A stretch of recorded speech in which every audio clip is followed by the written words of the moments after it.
ایک عورت سڑک پر ایک آدمی کے پاس آتی ہے اور کہتی ہے، معاف کیجیے جناب، میں ایک چھوٹا سا سروے کر رہی ہوں، کیا میں آپ سے کچھ سوال کر سکتی ہوں؟ آدمی: جی بالکل۔ عورت: فرض کریں کہ آپ بس میں بیٹھے ہیں اور ایک خاتون بس میں سوار ہوئی اور اس کے پاس سیٹ دستیاب نہیں ہے، کیا آپ اس کے لیے اپنی سیٹ چھوڑ دیں گے؟ آدمی: نہیں۔ اس عورت نے اپنے پاس موجود پیپر پر نظر دوڑاتے ہوئے بے ادب کے خانے پر ٹک کرتے ہوئے دوسرا سوال کیا، اگر بس میں سوار خاتون حاملہ ہو تو کیا آپ اپنی سیٹ چھوڑ دیتے؟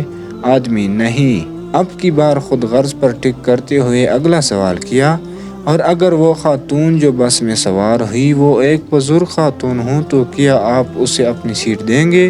آدمی: نہیں۔ عورت غصے سے: تم ایک نہایت خود غرض اور بے حس آدمی ہو، جس کو خواتین کا بڑے اور ضعیف افراد کے آداب نہیں سکھائے گئے۔ یہ کہتے ہوئے عورت آگے چلی گئی۔